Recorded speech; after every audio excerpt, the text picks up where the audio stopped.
Hello बच्चों, क्या हाल चाल। सब बढ़िया। Welcome to SV chemistry. बच्चों, आज के सेशन में हम पढ़ेंगे फिजिकल केमिस्ट्री का कंप्लीट चैप्टर केमिकल काइनेटिक्स। बेटा, ये चैप्टर जो है वो देखने में टफ लगता है बट बहुत ही ज़्यादा इजी चैप्टर है और इसके कॉन्सेप्ट भी बहुत ही ज़्यादा इजी हैं। बोर्ड एग्जाम में इसका वेटेज भी बहुत ज़्यादा है और इसके क्वेश्चंस एग्जाम में आते ही आते हैं। सो बच्चों, इस वीडियो को देखने के बाद आप इस चैप्टर के सभी टाइप के क्वेश्चंस बहुत ही आसानी से कर पाएंगे जो कि एग्जाम में आते हैं। तो ले लीजिए अपनी नोटबुक और पेन और मेरे साथ साथ इस चैप्टर को कीजिए। तो स्टार्ट करते हैं इस चैप्टर को। केमिकल मीन्स होता है बेटा chemical reaction, chemical reaction. And kinetic means होता है रेट या फिर speed of reaction, speed of reaction. That means इस चैप्टर में हम पढ़ने वाले हैं केमिकल रिएक्शन की रेट या फिर स्पीड के बारे में। तो बेटा, जो रिएक्शन होती हैं जनरली 3 टाइप की होती हैं। रिएक्शन जनरली 3 टाइप्स की होती हैं। एक तो वो रिएक्शन जो बहुत ही फास्ट होती है, very fast reaction, very fast reaction. अब वेरी फास्ट रिएक्शन कौन सी होती हैं? वो इक्वेशन या वो रिएक्शन जो आयनिक होती है, मीन्स आयनिक इक्वेशन जो होती हैं वो होती हैं very fast. For example, silver nitrate को अगर हम रिएक्ट करें NaCl के साथ तो यहाँ पे हमें मिलता है सिल्वर क्लोराइड का पीपीटी और साथ में मिलता है सोडियम नाइट्रेट। ये इक्वेशन हमारी आयनिक इक्वेशन है जिसकी स्पीड क्या है? वेरी फास्ट है। सेकंड टाइप की जो इक्वेशन है बेटा वो होती है वेरी स्लो, वेरी स्लो। अब वेरी स्लो इक्वेशन कौन सी होती है? Like rusting of iron. Rusting of iron जो होता है बेटा उसको होने में सालों लग सकते हैं, महीनों लग सकते हैं या कुछ दिन लग सकते हैं। एग्जाम्पल, आयरन क्या करता है? एयर की ऑक्सीजन के साथ रिएक्ट करता है और हमें देता क्या है? Fe2O3। इसको बैलेंस कर लेते हैं, 4 moles of Fe and 3 moles of O2। तो ये हमारा क्या है? Rusting of iron. तो ये वाली इक्वेशन बहुत ज्यादा स्लो होती है। थर्ड टाइप की जो इक्वेशन है बेटा वो है मॉडरेट रिएक्शन। कौन सी रिएक्शन? Moderate reaction. जो मॉडरेट रिएक्शन होती हैं वो like hydrolysis of ester, hydrolysis of ester, या फिर हम decomposition of H2O2, in reactions को हम मॉडरेट रिएक्शन कहते हैं। एग्जाम्पल इसका हाइड्रोलिसिस ऑफ एस्टर का क्या होगा? इथाइल एसीटेट लें और इथाइल एसीटेट को हम NaOH के साथ रिएक्ट करें तो यहाँ पे हमें मिलता है CH3COONA और साथ में अल्कोहल मिलता है। ये 3 टाइप की इक्वेशंस थी, एक वेरी फास्ट इक्वेशन, एक वेरी स्लो इक्वेशन और एक मॉडरेट रिएक्शन। तो इस चैप्टर में बेटा हम मॉडरेट रिएक्शन जो हैं उनकी स्पीड और उन्हीं के रेट की डिटेल्स को पढ़ते हैं। मॉडरेट रिएक्शन से रिलेटेड डिटेल्स हम इस चैप्टर में पढ़ने वाले हैं। सबसे पहले हम क्या पढ़ेंगे? रेट ऑफ रिएक्शन, यानी किसी भी रिएक्शन का जो रेट होता है वो क्या होता है। तो इसको हम क्या करते हैं? इसको हम डिफाइन करते हैं। अगर इक्वेशन एक्वस मीडियम में है तो भी हम उसका रेट फाइंड कर सकते हैं और गैस मीडियम में है तब भी हम उसका रेट फाइंड कर सकते हैं। द चेंज इन concentration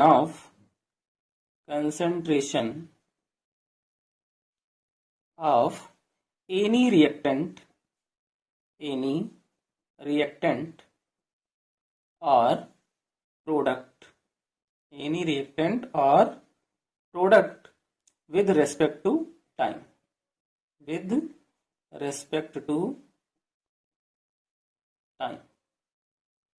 ये है हमारा रेट ऑफ रिएक्शन। सपोज एक इक्वेशन लें, reactant gives out product.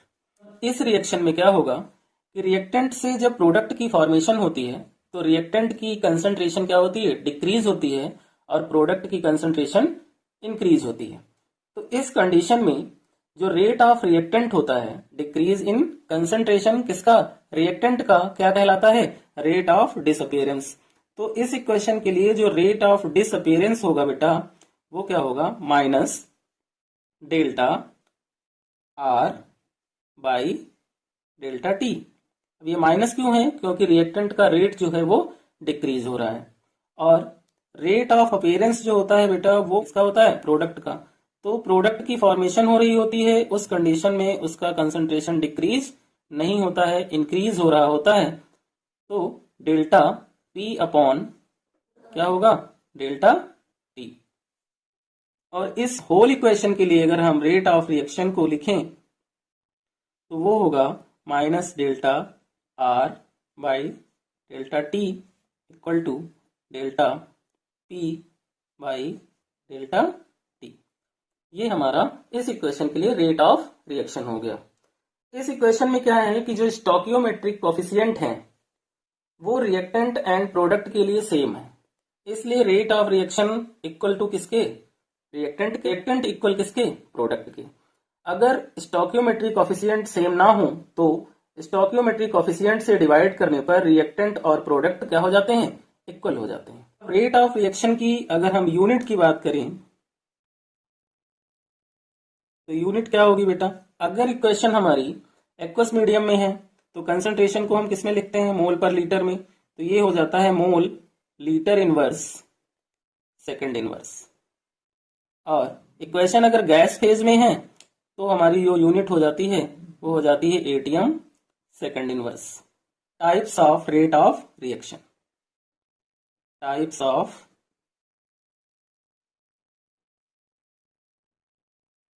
Rate of reaction. First जो है वो हमारा है एवरेज रेट। तो एवरेज रेट क्या होता है बेटा, उसे समझते हैं। Average rate, the molar concentration, the molar concentration of any reactant or products during definite interval of time, during definite interval of time। ये हमारा होता है एवरेज रेट। तो इसका फॉर्मूला क्या होगा, एवरेज रेट, इसे शॉर्ट में हम आर ए बी लिखते हैं, equal to change in molar concentration, change in molar concentration जिसे हम रिप्रेजेंट करते हैं डेल्टा एक्स से, बाय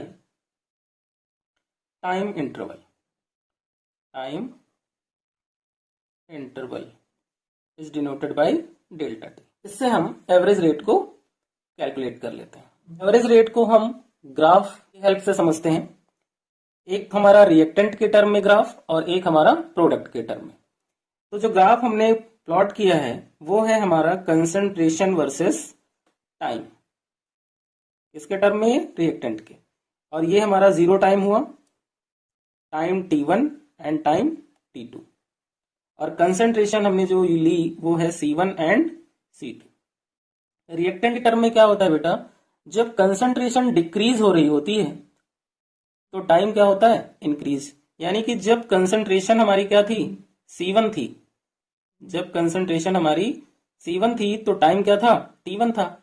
जैसे ही रिएक्टेंट से प्रोडक्ट की फॉर्मेशन होने लगी, कंसंट्रेशन ऑफ रिएक्टेंट डिक्रीज हो गई और टाइम हमारा इंक्रीज। तो हमारा ग्राफ जो है कुछ इस टाइप का बना।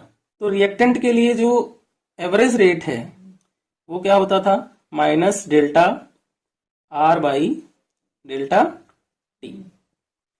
और ये किसके इक्वल होगा, अगर हम C2 से C1 को माइनस कर दें तो वैल्यू आ जाएगी, तो minus C2 minus C1 by T2 minus T1। Product के लिए जो ग्राफ हमारा प्लॉट होगा वो भी कंसंट्रेशन वर्सेस टाइम होगा।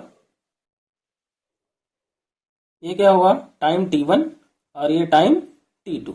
और कंसंट्रेशन जो हमारी है वो C2 एंड C1। तो प्रोडक्ट की जब फॉर्मेशन हो रही है तो जब कंसंट्रेशन C1 होगी तो टाइम हमारा क्या होगा, T1 होगा। और जब कंसंट्रेशन इंक्रीज होगी तो कंसंट्रेशन के साथ साथ हमारा टाइम भी क्या होगा, इंक्रीज होगा। तो हमारा जो ग्राफ होगा बेटा कुछ इस तरह से प्लॉट होगा। तो प्रोडक्ट के लिए जो RAV यानी एवरेज रेट होता है वो होता है delta P by delta T। और ये क्या होगा, C2 से अगर हम C1 को माइनस कर दें तो हमें एवरेज रेट मिल जाएगा अपॉन T2 माइनस T1। इस तरह से हम रिएक्टेंट एंड प्रोडक्ट के टर्म में एवरेज रेट को फाइंड कर सकते हैं। ये किसके लिए था, ये रिएक्टेंट के लिए था और ये प्रोडक्ट के लिए।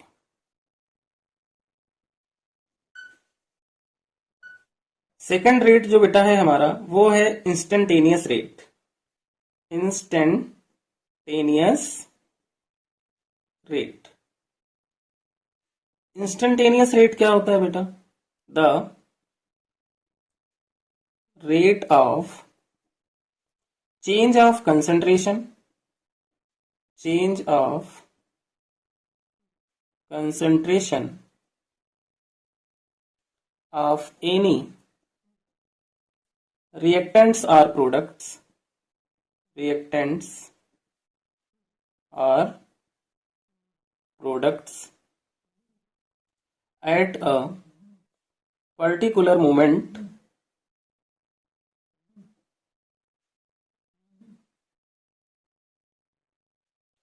of time। ये हमारा इंस्टेंटेनियस रेट होता है।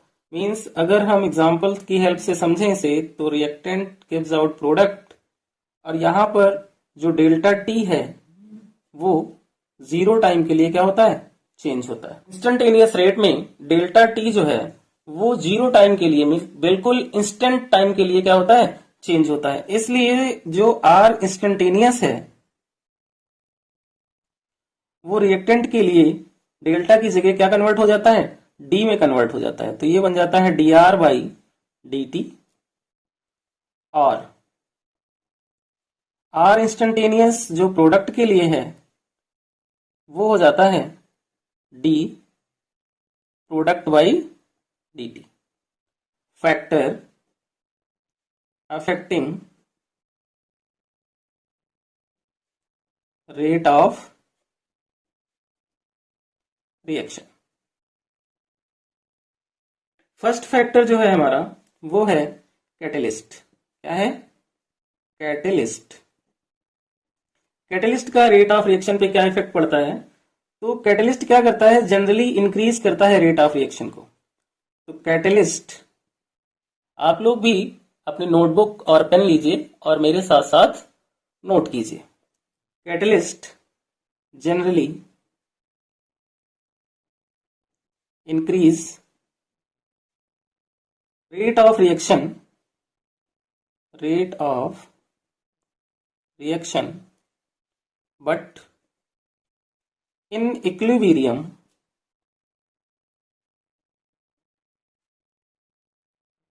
condition catalyst does not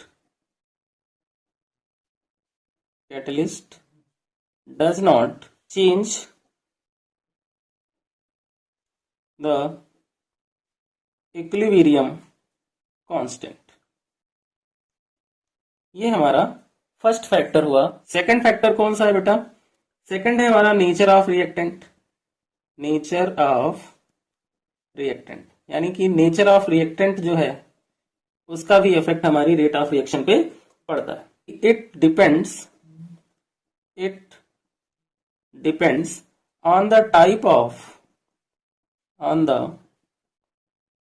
of bond because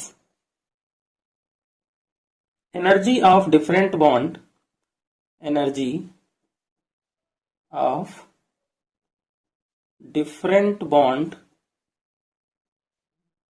is different। Means अलग अलग बॉन्ड की एनर्जी जो होती है वो डिफरेंट होती है, इसलिए बॉन्ड के टाइप पे भी रिएक्टेंट का नेचर डिपेंड करता है। थर्ड जो है वो है हमारा टेम्परेचर। तो टेम्परेचर क्या होता है बेटा कि टेम्परेचर जो होता है वो डायरेक्टली प्रोपोर्शनल होता है किसके, रेट ऑफ रिएक्शन के। और फोर्थ हमारा जो फैक्टर है जो अफेक्ट करता है वो सरफेस एरिया ऑफ रिएक्टेंट है, surface area of reactant. Means जब कैटलिस्ट या रिएक्टेंट दोनों में से कोई एक सॉलिड हो, व्हेन कैटलिस्ट और रिएक्टेंट इज सॉलिड, उस कंडीशन में रेट जो होता है रिएक्शन का वो डायरेक्टली प्रोपोर्शनल हो जाता है सरफेस एरिया के। क्वेश्चन, जो फॉर्मूले यहां पर यूज होते हैं बेटा वो एवरेज रेट के लिए क्या था, minus delta R by delta T, और डेल्टा आर क्या होता था, C2 minus C1 by T2 minus T1, वो भी किसमें, नेगेटिव में। और दूसरा फॉर्मूला जो यूज करते थे हम वो था ROR, जिसमें हम minus delta R by delta T को इक्वल करते थे डेल्टा बाई डेल्टा टी। वो भी जब ये इक्वल कब होते थे, जब हम इनकी स्टोकियोमेट्रिक कोफिशिएंट से इनको डिवाइड करते थे। तो कुछ इन्हीं फॉर्मूलों पे बेस्ड क्वेश्चन जो बोर्ड एग्जाम में पूछे जाते हैं, 99% क्वेश्चन ये पूछे जाते हैं, उन्हीं क्वेश्चंस को हम आज सॉल्व करते हैं। तो फर्स्ट क्वेश्चन बेटा है हमारा, for the reaction R gives out P, the concentration of reactant changes from 0.03 molar to 0.02 molar in 25 minutes, calculate the average rate। तो यहाँ पर एक इक्वेशन गिवन है बेटा, क्या कि रिएक्टेंट से प्रोडक्ट की फॉर्मेशन हो रही है और जो रिएक्टेंट है उसकी कंसंट्रेशन चेंज हो जा रही है 0.03 से 0.02। तो 0.03 जो है वो क्या है, C1 की वैल्यू हो गई हमारी कंसंट्रेशन जो पहले थी, और कंसंट्रेशन रिएक्टेंट की जो प्रोडक्ट बनने के बाद हुई वो क्या हुई, C2 हो गई। ओके बेटा, और ये हमारा क्या हुआ, टाइम हो गया। तो टाइम T2 माइनस T1 यानी डेल्टा टी की वैल्यू ये हमें गिवन है क्या, 25। ये डाटा हमें गिवन है। कैलकुलेट क्या करना है, एवरेज रेट। तो यहाँ पे फॉर्मूला अप्लाई हम करेंगे बेटा, average rate equal to minus delta R by delta T equal to किसके, minus C2 minus C1 upon T2 minus T1। तो C2 की वैल्यू कितनी है बेटा, 0.02 है, इसी फॉर्मूले में अप्लाई कर दो, माइनस 0.02, और C1 की value 0.03 upon T2 minus T1 हमारा कितना है, 25 मिनट्स। तो ये हो गया 25। अब इसे क्या करो, सॉल्व करो, माइनस कर लो। तो माइनस 0.02 माइनस 0.03 वैल्यू कितनी आएगी बेटा, 0.01 है ना। तो माइनस 0.01 अपॉन 25, और ये माइनस माइनस क्या हो जाएगा, प्लस हो जाएगा। तो वैल्यू बनेगी 0.01 अपॉन 25। इसको सॉल्व कर लें, तो पॉइंट को रिमूव करें और यहाँ पे हम क्या करें, 2 0 इंक्रीज कर लें। ये हो गया 1 अपॉन 2500। अब 1 अपॉन 2500 को सॉल्व करेंगे तो जो वैल्यू होगी हमारी वो कुछ होगी बेटा 0.0004, और पॉइंट को हम राइट साइड शिफ्ट करें तो ये हो जाएगा 4 into 10 the power minus 4 molar minute inverse. ये क्वेश्चन का आंसर हो गया बेटा। नेक्स्ट क्वेश्चन है, for an elementary reaction 2A plus B gives out 3C, the rate of appearance of C at time t is 1.3 into 10 the power minus 4 mole per liter per second, calculate at this time. यानी इस time पे हमें rate of reaction calculate करनी है, और B हमें calculate क्या करना है, rate of disappearance of A. Disappearance बच्चा किसका निकलता था, रिएक्टेंट का निकलता था, है ना। तो रिएक्टेंट का ही क्या पूछा है, डिसअपियरेंस पूछा है, और रेट ऑफ रिएक्शन पूछा है। तो इस टाइप के क्वेश्चन को सॉल्व करने के लिए सबसे पहले हम क्या करेंगे, जो गिवन इक्वेशन है उसका जनरल ROR लिखेंगे। तो इस इक्वेशन के लिए जो ROR होगा वो क्या होगा, डेल्टा A बाई डी, वो भी किसमें, नेगेटिव में। क्यों, क्योंकि रिएक्टेंट डिक्रीज होता है ना, इसलिए माइनस का साइन लगता है। और इसको हम इसके स्टोकियोमेट्रिक कोफिशिएंट से डिवाइड कर देंगे, equal to delta B by delta T equal to 1 delta C by 3 delta T. इन सभी को हमने किया, इनके स्टोकियोमेट्रिक कोफिशिएंट से डिवाइड किया, वो इसलिए ताकि ये सभी एक दूसरे के इक्वल हो जाए। अभी क्या है, ROR A के इक्वल है, A B के इक्वल है और B सी के इक्वल है। तो ये जनरल रेट हो गया। और क्वेश्चन में जो हमें गिवन है वो गिवन है रेट ऑफ अपीयरेंस ना। रेट ऑफ अपीयरेंस किसका होता था? प्रोडक्ट का होता था। प्रोडक्ट हमारा क्या है? सी। तो जो रेट ऑफ अपीयरेंस गिवन है वो क्या है बेटा? Delta C by delta T हमें क्वेश्चन में गिवन है और उसकी वैल्यू है 1.3 इंटू 10⁻⁻⁴। ये डाटा हमारे पास है। हमें कैलकुलेट क्या करना है? आर ओ आर कैलकुलेट करना है। तो देखो आर ओ आर ए के इक्वल भी है, बी के इक्वल भी है, सी के इक्वल है, यानी ये सभी एक दूसरे के इक्वल हैं, जिसमें सी की वैल्यू हमें गिवन है और हमें आर ओ आर फाइंड करना है। ठीक, तो क्या करें? आर ओ आर को हम यूज कर लें किसके साथ? Delta C by delta T के साथ, delta C by delta T के साथ। और इसको हम क्या करें? इसके स्टोइकियोमेट्रिक कोएफिशिएंट से डिवाइड कर दें। Delta C by delta T की वैल्यू कितनी है? 1.3 इंटू 10⁻⁻⁴ है। तो ये क्या बनेगा? 1 इंटू 1.3 इंटू 10⁻⁻⁴ अपॉन कितना? 3। अब इसको सॉल्व कर लो, ठीक है ना। तो ये 3 से डिवाइड होगा 1.3, तो वैल्यू आएगी 0.433। वैल्यू कितनी आई? 0.433 इंटू 10⁻⁻⁴। तो ये हो जाएगा 4.3 इंटू 10⁻⁻⁵। तो हमारा हो गया रेट ऑफ रिएक्शन। दूसरा इसमें पार्ट जो है वो है rate of disappearance of A. तो rate of disappearance of A calculate करते हैं। Rate of disappearance of A equal to क्या होगा? ये निकालना है और सी हमें पता है, तो अब हम ए और सी को यूज कर लें। तो ये हो जाएगा 1 delta A by delta T का स्टोइकियोमेट्रिक कोएफिशिएंट कितना है? 2 इक्वल टू क्या हो जाएगा? यहाँ पे माइनस का साइन, ये हो जाएगा 1 delta C by delta T. बाकी को हमने स्किप कर दिया, हमें सी गिवन है और ए हमें फाइंड करना है। ए क्या है? Rate of disappearance of A. तो यहां पर अब इसको देखो, ये 3 इसका स्टोइकियोमेट्रिक कोएफिशिएंट था सी का। इसको सॉल्व करते हैं तो ये हो जाएगा बेटा delta A upon delta T equal to 2 को हम राइट साइड शिफ्ट कर लिए, तो 2 delta C upon delta T. Delta C की वैल्यू गिवन थी वो कितनी थी? 1.3 इंटू 10⁻⁻⁴। तो इसको हम 2 किए और डेल्टा सी की वैल्यू यहाँ पे पुट कर लिए 10⁻⁻⁴, और इसको हम 3 से डिवाइड कर दिया।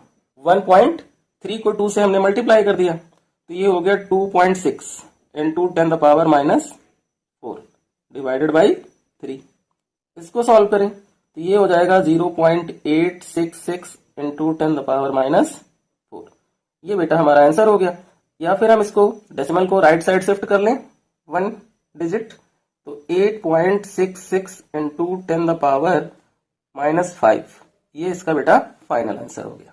नेक्स्ट क्वेश्चन है, further N2 plus 3H2 gives out 2NH3. How is the rate of formation of ammonia reacted to the rate of disappearance of H2? यहाँ पे हमें कैलकुलेट करना है formation of ammonia reacted to the rate of disappearance of H2। तो इससे पहला काम क्या करना है? हमें ROR लिखना है। इसका क्या लिखेंगे? ROR। तो ROR क्या होगा? 1 डेल्टा N2 बाई 1, क्योंकि इसका स्टोइकियोमेट्रिक कोएफिशिएंट क्या होगा? 1 होगा, माइनस का equal to minus delta 1 delta H2 by 3 delta T equal to 1/2 delta NH3 by delta T। में क्या लिख लिया बेटा? ROR लिख लिया।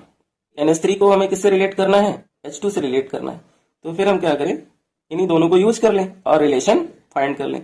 तो -1/3 delta H2 upon delta T equal to 1/2 delta NH3 by delta T। NH3 की रिलेशन फाइंड करनी, तो 2 को शिफ्ट कर लो, तो ये क्या बनेगा? Delta NH3 by delta T equal to minus delta H2 by delta T। ये हो जाएगा 2/3। ये हमारी क्या हो गई? रिलेशन हो गई। क्लियर हुआ बेटा? नेक्स्ट क्वेश्चन करते हैं बेटा। For the reaction 2A gives out 4B plus C, the concentration of B is increased by 5 into 10⁻³ mole per liter in 10 seconds. Calculate करना है। फर्स्ट है rate of appearance of B और second है the rate of disappearance of A. तो कैसे calculate होगा?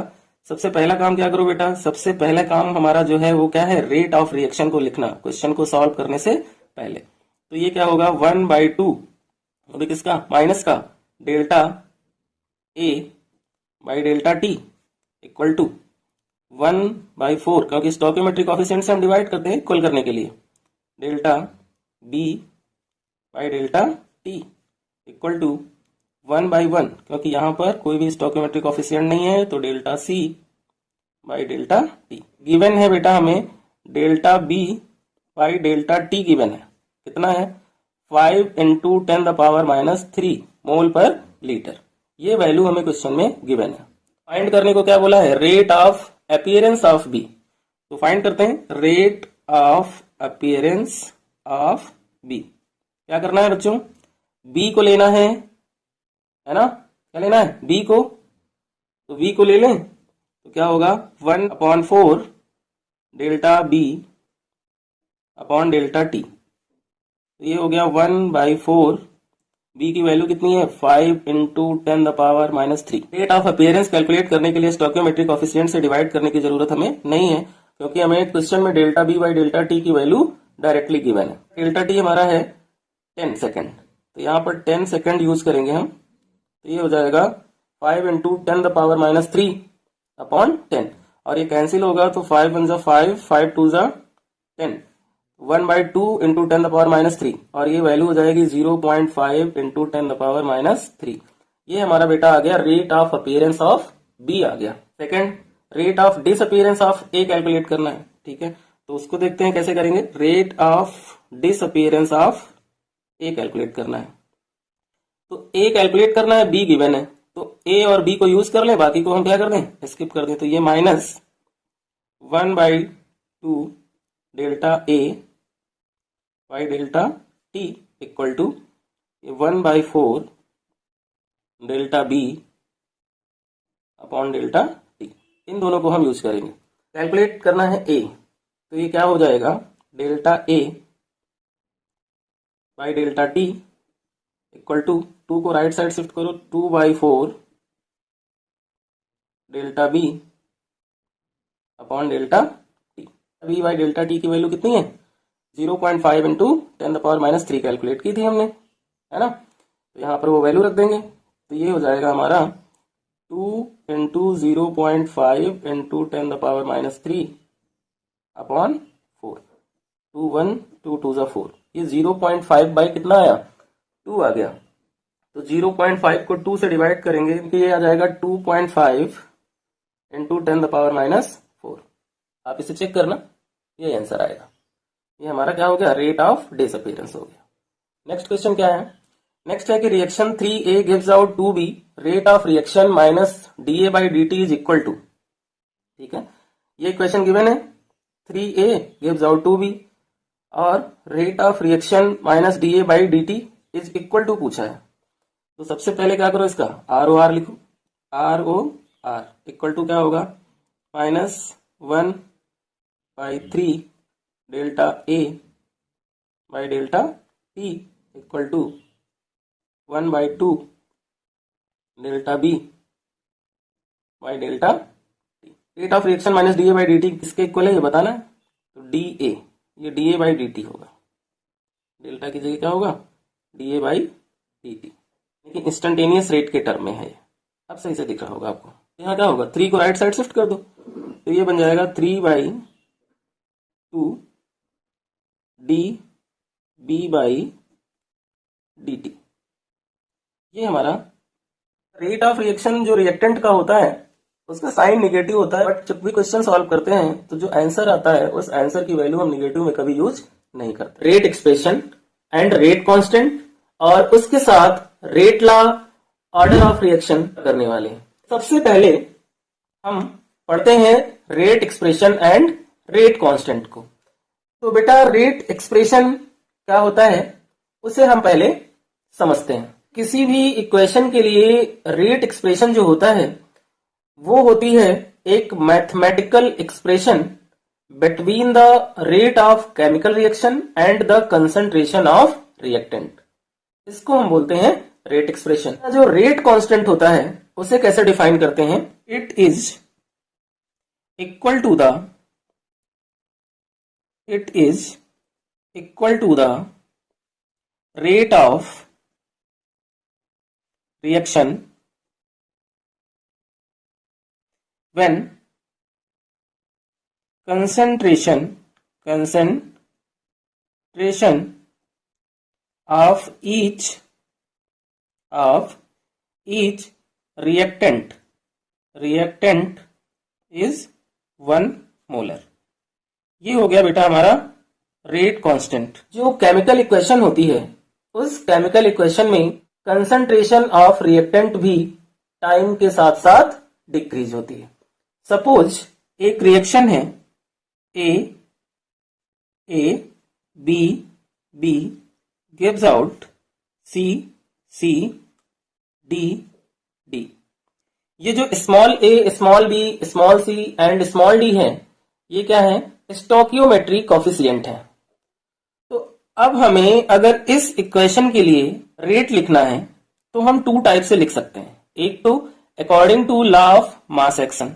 तो पहले हम इसके लिए रेट लिखते हैं according to law of mass action.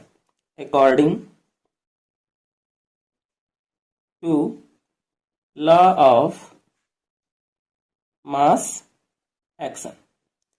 ये जो है ये थ्योरेटिकल कॉन्सेप्ट है। थ्योरेटिकल कॉन्सेप्ट है ये। क्या होगा? रेट जो होगा वो डायरेक्टली प्रोपोर्शनल होगा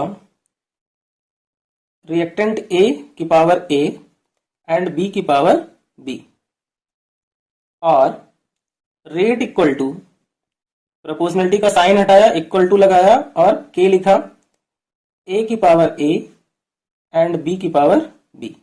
according to law of mass action हम रेट को इस तरह से लिखते हैं। बट इसका जो है एक्सपेरिमेंटल कॉन्सेप्ट भी होता है। एक्सपेरिमेंटल कॉन्सेप्ट मैंने बताया था ना कि 2 टाइप से हम रेट लॉ को लिखते हैं। एक तो according to law of mass action और दूसरा एक्सपेरिमेंटल कॉन्सेप्ट। तो according to experiment rate directly proportional होता है ए की पावर एक्स एंड बी की पावर वाई। ये एक्स एंड वाई जो है ये एक्सपेरिमेंटल वैल्यू है, और रेट इक्वल टू, प्रोपोर्शनलिटी का साइन हटाया, कांस्टेंट के यूज किया, ए की पावर एक्स एंड बी की power Y, where K equal to क्या है? रेट कांस्टेंट है, या फिर हम इसे वेलोसिटी कांस्टेंट भी कहते हैं। रेट एक्सप्रेशन कैसे लिखी जाती है ये आपको क्लियर हो गया। अब हम पढ़ेंगे बेटा फैक्ट अबाउट रेट कॉन्सेप्ट। जो हमने रेट लॉ लिखा है उसके फैक्ट क्या हैं उसके बारे में हम डिस्कस करेंगे। तो फर्स्ट है बेटा हमारा जो फैक्ट वो है वैल्यू ऑफ के। फर्स्ट क्या है? वैल्यू ऑफ के यानी कि rate constant does not depend on the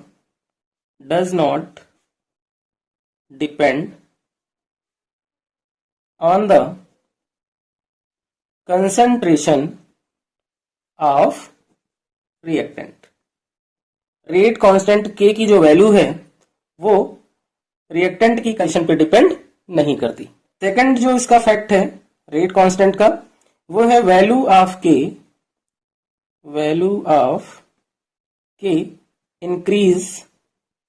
increase in the presence of catalyst। Means rate constant जो होता है वो कैटलिस्ट की प्रेजेंस में क्या होता है? इंक्रीज होता है। थर्ड फैक्ट जो है इसका बेटा रेट कांस्टेंट का वो ये है कि जब टेम्परेचर इंक्रीज होता है, क्या होता है? टेम्परेचर इंक्रीज होता है तो रेट कांस्टेंट भी इंक्रीज होता है, और उस कंडीशन में रिएक्शन जो होती है वो फास्टर होती है। Faster is the reaction. ये थर्ड फैक्ट हो गया। फोर्थ फैक्ट जो है बेटा वो ये है कि यूनिट ऑफ के unit of K depend upon the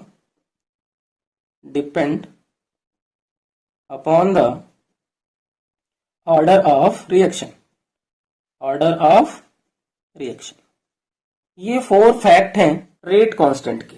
जब भी रेट की बात होती है तो हम उसका एक्सपेरिमेंटल कॉन्सेप्ट ही यूज करते हैं। अब हम डिस्कस करेंगे बेटा रेट लॉ कि रेट लॉ क्या होता है। तो डिफाइन करते हैं इसको। Rate law describe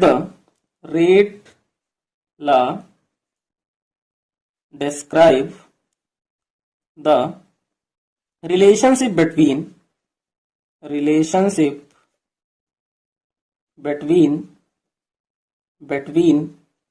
the rate of a chemical reaction and the concentration of reactants.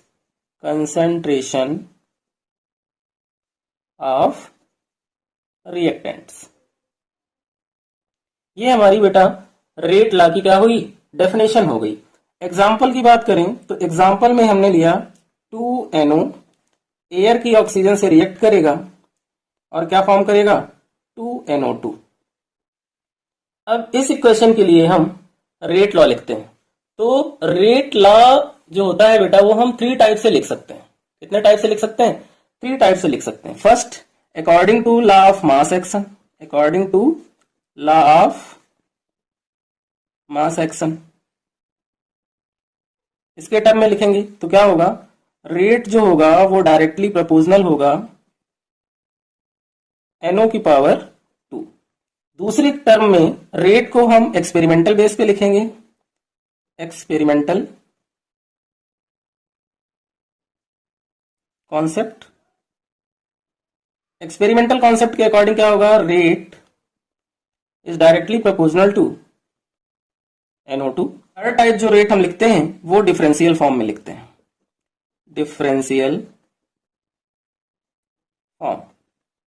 इसकी डिफरेंशियल फॉर्म में क्या होता है, -dR/dt equal to K NO2 की पावर 2। सॉरी बेटा, यहां पर NO2 नहीं होगा, NO की पावर 2 होगी, और यहां पे भी NO2 नहीं होगा, NO की पावर 2 होगी। रेट लॉ समझ में आ गया। अब यहां पर एक नोट लगाओ मेरे साथ बच्चों, आप कॉपी और पेन साथ में ले लो, मेरे साथ साथ पढ़ते हुए चलो, आपको बहुत अच्छे से हर एक पॉइंट समझ में आएगा। नोट क्या है, with the help of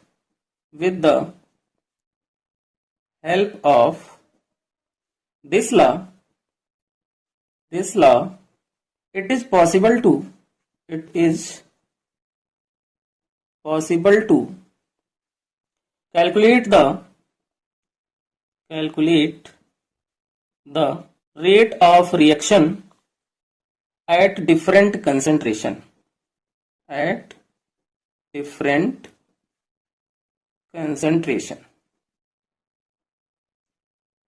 means इस रेट लॉ की हेल्प से ये पॉसिबल है कि हम रेट ऑफ रिएक्शन कैलकुलेट कर सकते हैं डिफरेंट कंसंट्रेशन पे।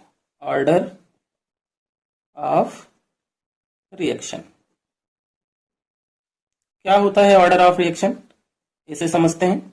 ऑर्डर ऑफ रिएक्शन जो है उसको हम पहले डिफाइन कर लेते हैं। It is equal to the sum of the powers of concentration terms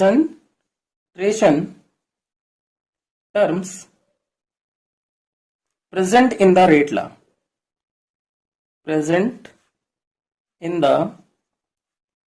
rate law। Order of reaction जो बेटा होता है वो इक्वल होता है sum of the power of concentration terms present in the rate law. Suppose एक equation हमने ली, इस इक्वेशन की हेल्प से समझते हैं। A B B gives out C C D D, ये इक्वेशन है। अब इसका रेट हमें क्या है, एक्सपेरिमेंटल रेट जो है वो इसका है ए की पावर x और b की पावर y, ये हमें गिवन है। तो रेट इक्वल टू प्रोपोर्शनलिटी का साइन हटाएंगे, constant rate constant k use करेंगे और ये हो जाएगा a की पावर x एंड b की पावर y। ये हमारा क्या हो गया, इस इक्वेशन के लिए रेट हो गया। और इसने ये कहा है कि जो गिवन इक्वेशन के लिए रेट गिवन होगा उसकी जो पावर होगी उसका जो सम होगा वो हमारा क्या होगा, ऑर्डर ऑफ रिएक्शन होगा। तो ऑर्डर ऑफ ए यानी ए के रेस्पेक्ट में जो ऑर्डर आया बेटा वो क्या हुआ x, और ऑर्डर ऑफ बी के रेस्पेक्ट में जो ऑर्डर आया वो क्या होगा, y होगा। अगर हम ओवरऑल ऑर्डर फाइंड करें, ओवरऑल ऑर्डर फाइंड करें तो वो क्या होगा बेटा, x प्लस वाई। तो इस तरह से हम गिवन इक्वेशन में अगर हमें रेट ला गिवन है तो उस रेट ला की पावर को ऐड कर देंगे तो इक्वेशन का ओवरऑल ऑर्डर फाइंड हो जाएगा। यहां पर बेटा एक नोट लगाओ, नोट क्या है, ऑर्डर ऑफ रिएक्शन में भी, ऑर्डर ऑफ रिएक्शन में भी 0, 1, 2, 3 and even in fraction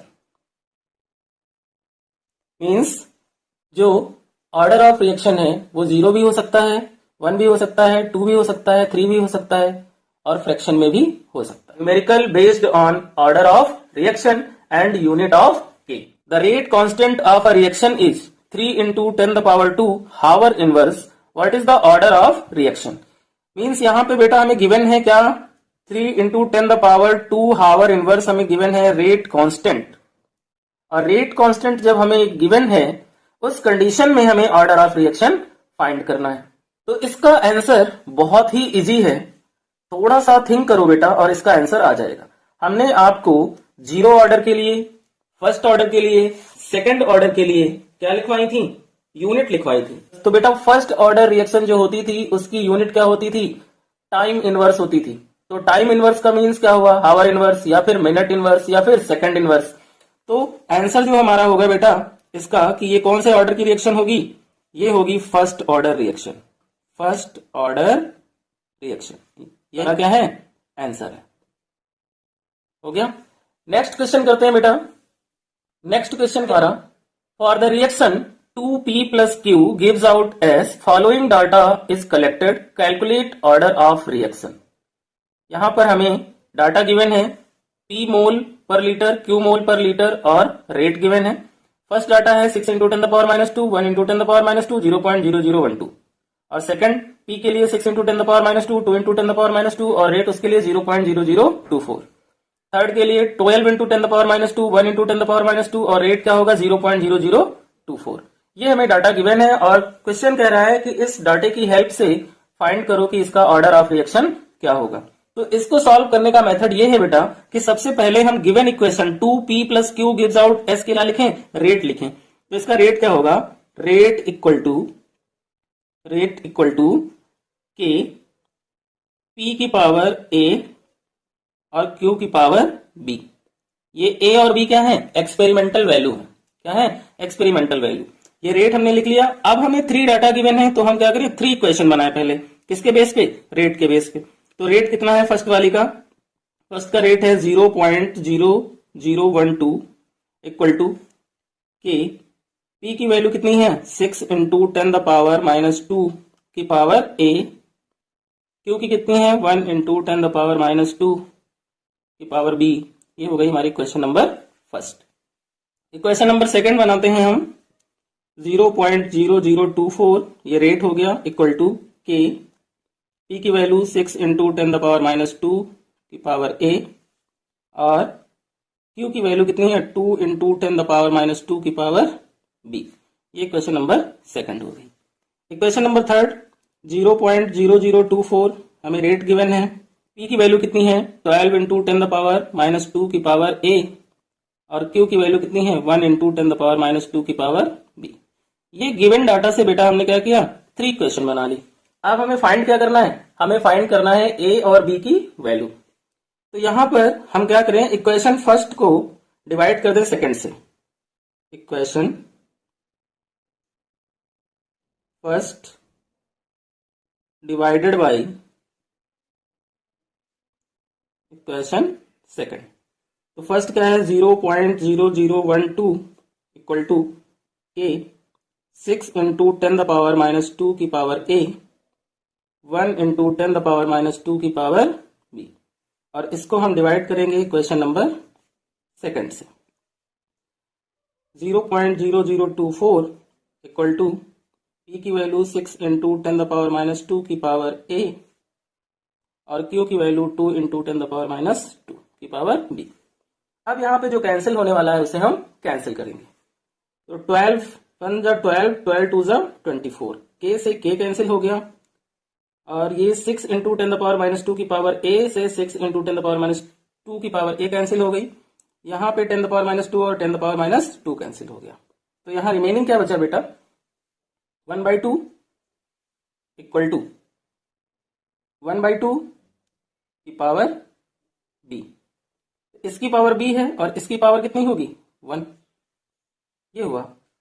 तो बेस क्या है हमारे सेम है, तो पावर क्या हुई इक्वल हो गई। तो यहां पर जो आंसर आएगा बेटा वो बी की वैल्यू कितनी आएगी 1, ये आंसर हो गया। अब क्या करना है, बी तो हमने फाइंड कर लिया, अब हमें ए फाइंड करना है। Equation first divided by equation third. First equation को हम थर्ड से डिवाइड कर दें। तो फर्स्ट इक्वेशन क्या है बेटा हमारी 0.0012 इक्वल टू के 6 इंटू 10⁻² की पावर ए और 1 इंटू 10⁻² की पावर बी। इसको हम डिवाइड करेंगे इक्वेशन नंबर थर्ड से। थर्ड की वैल्यू कितनी है 0.0024 इक्वल टू के 12 इंटू 10⁻² की पावर ए और 1 इंटू 10⁻² की पावर बी। 12 1 12, 12 2 24, के से के कैंसिल हो गया, 10⁻² से 10⁻² कैंसिल हो गया, 6 1 6, 6 2 12 हो गया, और 1 इंटू 10⁻² और ये कैंसिल हो गया। यहाँ क्या बचा बेटा, यहाँ बचा 1/2 इक्वल टू 1/2 की पावर ए। तो इसकी पावर कितनी हो जाएगी 1। तो आंसर क्या आएगा ए इक्वल टू 1। इस तरह से ये क्वेश्चन बेटा क्या होगा सॉल्व होगा। यहां पर हमने ऑर्डर ऑफ रिएक्शन फाइंड कर ली, बी के लिए भी और ए के लिए भी। नेक्स्ट क्वेश्चन करते हैं बेटा। नेक्स्ट क्वेश्चन क्या है, for reaction A gives out be the rate of reaction becomes 3 time when the concentration of A is increased by 9 times, what is order of reaction. यानी कि क्वेश्चन हमें जो given है वो क्या है, ए गिव्स आउट बी है और कह रहा है कि उसके लिए रेट ऑफ रिएक्शन 3 टाइम है और कंसंट्रेशन ऑफ ए जो है वो 9 टाइम इंक्रीज होती है। तो पहले क्या करेंगे, हम रेट लिखेंगे इक्वेशन के लिए। तो हमारा जो रेट होगा वो क्या होगा बेटा आर इक्वल टू के, यानी रेट इक्वल टू के, और रिएक्टेंट हमारा क्या है ए, और ए की पावर एक्स। ये एक्स क्या है एक्सपेरिमेंटल वैल्यू है, हमने रेट लिख लिया। अब ये कह रहा है कि 3 टाइम जब रेट इंक्रीज होता है तो उसकी कंसंट्रेशन 9 टाइम इंक्रीज हो जाती है। कितने टाइम इंक्रीज हो जाती है 9 टाइम। तो ये हमारी क्या होगी 2 इक्वेशंस बन गई, इक्वेशन नंबर फर्स्ट और इक्वेशन नंबर सेकंड। अब यहां क्या करें, इक्वेशन फर्स्ट को हम इक्वेशन सेकंड से डिवाइड कर दें। तो equation first divided by equation second. हमने क्या किया, इक्वेशन फर्स्ट को डिवाइड किया equation R by 3r equal to K A की पावर x अपॉन के 9a की पावर x डिवाइड कर लिया हमने। अब देखो क्या कैंसिल होगा, k से k कैंसिल हो गया, r से r कैंसिल हो गया, तो यहां क्या बचा 1/3 इक्वल टू a की पावर x अपॉन 9a की पावर x। अब a से a को भी हम कैंसिल कर सकते हैं, है ना। तो जब a को a से कैंसिल किया तो ये वैल्यू क्या बनेगी हमारी 1/3 इक्वल टू 1/9 की पावर x। अभी क्या होगा 1/3 इक्वल टू 9 को हम क्या करें 3 3 9 होता है, तो ये भी क्या हो गया 1/3 की पावर 2x। बेसिस सेम है तो पावर क्या हो जाएंगी इक्वल हो जाएंगी, है ना। तो ये हमारा होगा 1 इक्वल टू 2x। तो x इक्वल टू क्या आएगा बेटा 1/2। ये हमारा आंसर हो गया। नेक्स्ट क्वेश्चन करते हैं बेटा। नेक्स्ट क्वेश्चन क्या है? For a reaction A plus B gives out P, the rate law is given by R equal to K, A की पावर 1/2, B की power 2। What is the order of this reaction? हमें इस reaction के लिए क्या बताना बेटा? Order बताना है। तो यहां पे जो रेट है वो क्या है? Rate equal to K, A की पावर 1/2 और B की पावर कितना? 2, ये गिवन है। ऑर्डर बताना है। तो बेटा जब हम ऑर्डर ऑफ रिएक्शन पढ़ रहे थे उस समय मैंने ये कहा था कि रेट लॉ में जो रिएक्टेंट की कंसंट्रेशन है उस पे जो पावर होगी उस पावर को जब हम सम करेंगे तो ऑर्डर ऑफ रिएक्शन पता चल जाएगा। तो ऑर्डर जो यहां पर आएगा with respect to A, with respect to A वो कितना हुआ? 1/2। और order with respect to B वो कितना हुआ? 2। अब इन दोनों का क्या कर दें? सम कर दें। तो 1/2 प्लस 2 ये कितना हो जाएगा? 5/2। ये इसका आंसर हो गया। क्वेश्चन बहुत ही इजी है, आप लोग कीजिए मेरे साथ साथ, इजिली आंसर फाइंड होते रहेंगे। नेक्स्ट क्वेश्चन क्या है बेटा? Identify the reaction order from each of the following rate constant. यानी कि हमें आइडेंटिफाई करना है रिएक्शन का ऑर्डर। किस केस में? जब उसके रेट कांस्टेंट गिवन हो।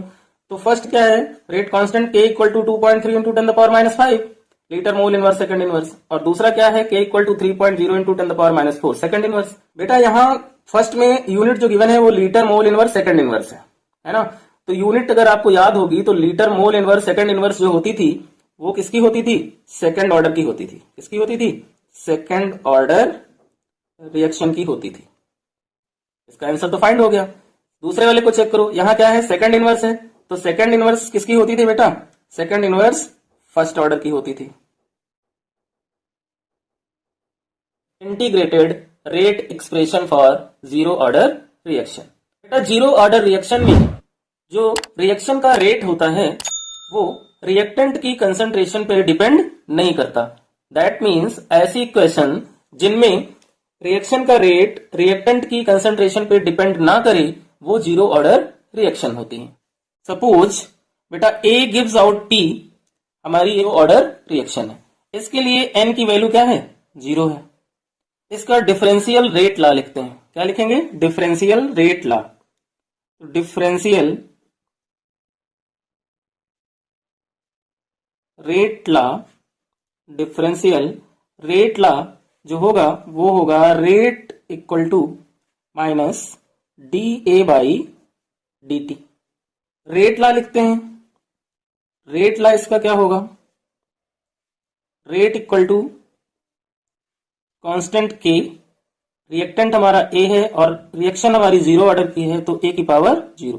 ये हमने 2 इक्वेशन बना ली, equation first and equation second. दोनों इक्वेशन को हम कंपेयर करते हैं तो क्या होगा कि minus dA/dt equal to K, A की पावर 0। A की पावर 0 है बेटा, A की वैल्यू यहां पे क्या हो जाएगी? 1 हो जाएगी। तो ये क्या बनेगा? Minus dA/dt equal to K। ये हो जाएगा minus dA equal to KdT। इतना क्लियर हो गया आपको? इसका हम करते हैं इंटीग्रेशन बोथ साइड। तो इंटीग्रेटेड बोथ साइड। जो इक्वेशन हमने यूज की A गिव्स आउट P, उसकी जो इनिशियल वैल्यू है, इनिशियल वैल्यू वो पहले हम समझ लेते हैं। जब टाइम 0 रहा होगा बेटा तो A की जो कंसंट्रेशन थी वो रही होगी A0 और फाइनल वैल्यू जो होगी इसकी वो क्या होगी? जब टाइम T होगा तो कंसंट्रेशन जो है वो AT हो जाएगी। AT क्या है? रिमेनिंग कंसंट्रेशन, यानी T टाइम के बाद जो रिएक्टेंट A की कंसंट्रेशन रिमेन रह गई उसे हम AT से रिप्रेजेंट करेंगे। अब करते हैं इसका इंटीग्रेशन। तो इंटीग्रेशन कैसे करेंगे? यहां इंटीग्रेशन का साइन लगाएंगे और ये हो जाएगा क्या? dA equal to minus K integration का साइन dt। इंटीग्रेट कर लिया। अब यहां पे फाइनल वैल्यू जो थी ए की वो क्या थी 80 और इनिशियल वैल्यू क्या थी ए नॉट। तो यहाँ अपर लिमिट और लोअर लिमिट यूज करेंगे। इनिशियल वैल्यू जो होती है उसको हम लोअर लिमिट में यूज करते हैं, फाइनल वैल्यू को हम अपर लिमिट में। तो फाइनल वैल्यू क्या थी 80, अपर लिमिट में यूज किया, और इनिशियल वैल्यू क्या थी ए नॉट, उसको हमने लोअर लिमिट में यूज किया। ऐसे ही टाइम के टर्म में जो हमारी फाइनल है वो क्या है टी, और जो हमारी इनिशियल है वो क्या है 0। हमने कर लिया। अब यहां होगा क्या बेटा, डिफरेंशिएशन एंड इंटीग्रेशन आपस में कैंसिल हो जाते हैं। तो ये क्या हुआ, कैंसिल हो गया। रिमेनिंग क्या बचा, A upper limit 80, lower limit A not equal to minus K T, upper limit T और लोअर लिमिट 0। अब इसको अरेंज करें, upper limit minus lower limit होता है, तो हमने इसको किया A T minus A not equal to minus K और टी माइनस 0, क्योंकि टी क्या है अपर लिमिट है और 0 लोअर लिमिट है। तो ये वैल्यू क्या बनी, A T minus A not equal to minus K T. ये हमारी क्या हो गई, इंटीग्रेटेड रेट इक्वेशन हो गई। हम इसको और भी अरेंज कर सकते हैं, कैसे, A T equal to minus K T plus A naught. ये है बेटा हमारी जीरो ऑर्डर के लिए इंटीग्रेटेड रेट इक्वेशन। अब हम बेटा ग्राफ प्लॉट करेंगे जीरो ऑर्डर रिएक्शन के लिए। ग्राफ जो होगा इसके बिटवीन होगा concentration versus time. Zero order के लिए जो इंटीग्रेटेड इक्वेशन हमें मिली वो क्या मिली बेटा, A T equal to minus K T plus A naught, है ना। ए नॉट हमारी क्या है, इनिशियल कंसंट्रेशन है, ए टी हमारी क्या है, फाइनल कंसंट्रेशन है। ओके बेटा, इसको हम कंपेयर करते हैं y equal to M X plus C से। यहां पर बेटा क्या है कि y एक्सिस पे हमें क्या मिल रही है 80, तो y के लिए हमारा क्या हुआ 80 हो गया। x एक्सिस के लिए क्या मिल रहा है t मिल रहा है, तो x एक्सिस पर क्या हो गया टाइम हो गया। m जो हमारा है वो हमारा है स्लोप जो कि हुआ माइनस k, और कंसंट्रेशन जो हमारी इनिशियल थी वो हमारी क्या हुई ए नॉट। अब हम इसका जो ग्राफ प्लॉट करेंगे वो कंसंट्रेशन वर्सेस टाइम के बिटवीन करेंगे। कैसे होगा ग्राफ, ये हमने इसका ग्राफ बनाया ऐसे, ये x एक्सिस और ये y एक्सिस। तो x एक्सिस पे क्या करने वाले हैं हम, कंसंट्रेशन को यूज करने वाले हैं, और y एक्सिस पे हम टाइम को यूज करने वाले हैं। यहां पर कहीं पॉइंट होगा जिसे हम ए नॉट कहेंगे, है ना, और इसका जो ग्राफ होगा वो क्या होगा स्ट्रेट लाइन होगा। क्या होगा बेटा स्ट्रेट लाइन, और इसका जो स्लोप है वो होगा माइनस के, और इंटरसेप्ट जो कि एग्जाम में पूछा जाता है, इंटरसेप्ट जो होगा किस पे y एक्सिस पे वो होगा ए नॉट। यहां से हमें ये तो पता चला कि जो रेट है वो does not depend on the concentration of reactant. यहां पे क्या हुआ कि rate does not depend on the concentration of reactant। Graph plot करना सीख लिए बच्चों। अब हम पढ़ेंगे half life of zero order reaction. Half life for zero order reaction.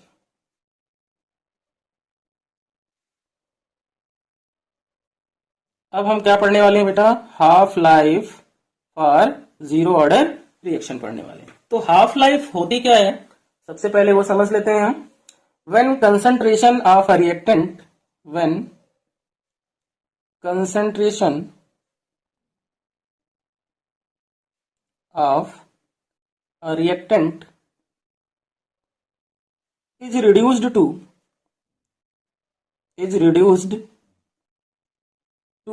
1/2 of its initial concentration, ये हाफ लाइफ होती है बेटा। दैट मीन्स वो टाइम जिसमें रिएक्टेंट अपनी इनिशियल कंसंट्रेशन का आधा रह जाए, हाफ। ओके बेटा, इस कंडीशन में क्या होगा कि टी जो होगी हमारी टाइम, वो हो जाएगा टी हाफ, और हमारी जो फाइनल कंसंट्रेशन 80 थी वो हो जाएगी इनिशियल कंसंट्रेशन की डिवाइडेड बाई 2। कुछ ये वैल्यू हमारी फाइनल कंसंट्रेशन और टाइम की बनेगी। इन वैल्यूज को हम क्या करें, जीरो ऑर्डर की जो इंटीग्रेटेड इक्वेशन है उसमें हम पुट करें। तो put these value in AT equal to A naught minus KT, AT equal to A naught minus KT। अब इस इक्वेशन में बेटा हम T की वैल्यू एंड AT की वैल्यू को पुट करेंगे। तो क्या होगा कि AT जो हमारा है वो तो हमारा क्या हो गया, A naught by 2 equal to A naught हमारा क्या रहेगा, A नॉट माइनस K, और T की जगह वैल्यू क्या आएगी, T 1 बाई 2। अब इसको हम अरेंज करते हैं तो क्या बनेगा, ये minus K T 1 by 2 equal to A naught by 2 minus A naught, और T हाफ हमें फाइंड करना था, तो T हाफ इक्वल टू क्या होगा, A naught by 2K।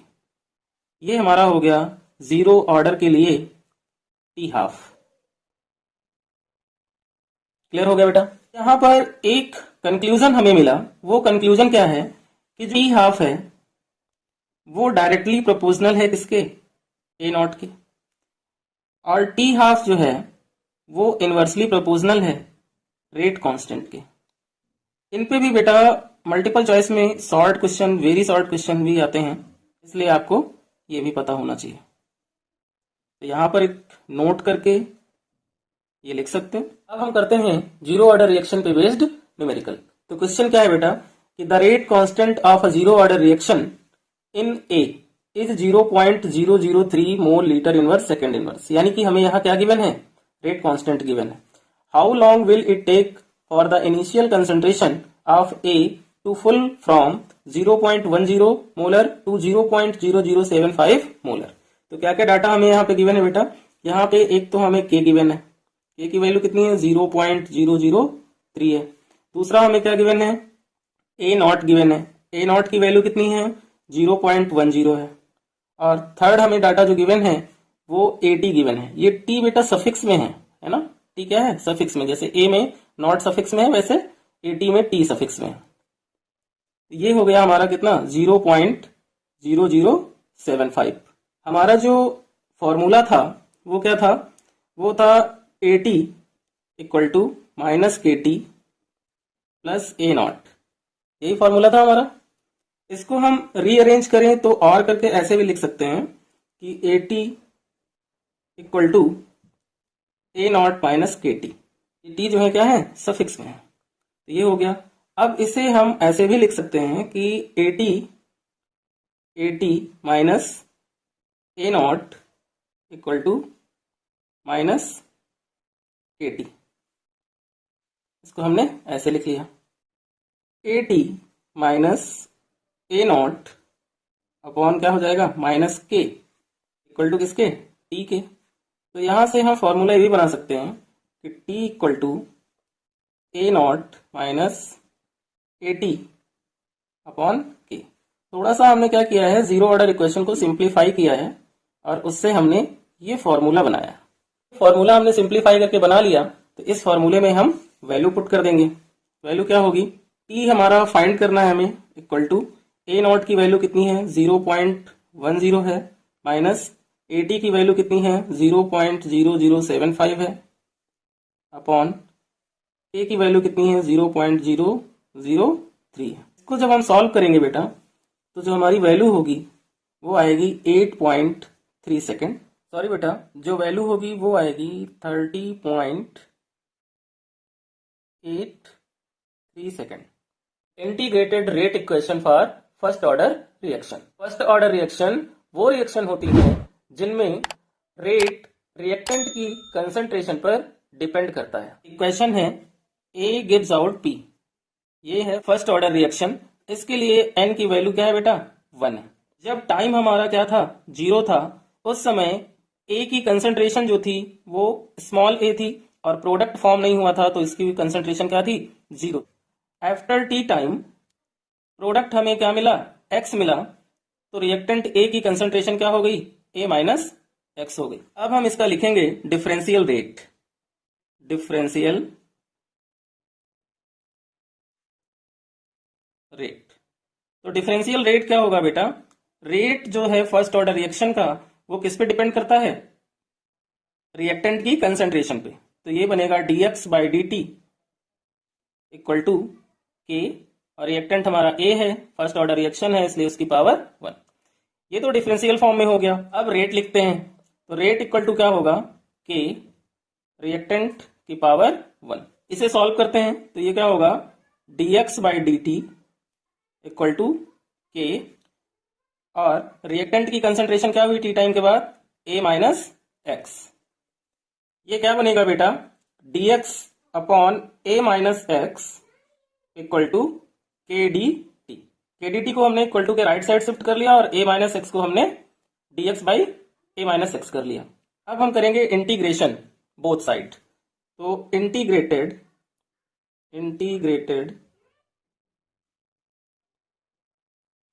Both side integration का साइन लगाएंगे dx upon A minus X equal to K integration का साइन dt। डिफरेंशिएशन और इंटीग्रेशन आपस में कैंसिल हो जाते हैं इसलिए क्या बनेगी ये value minus log A minus X equal to K T plus पर इंटीग्रेशन कांस्टेंट I यूज कर लिया हमने।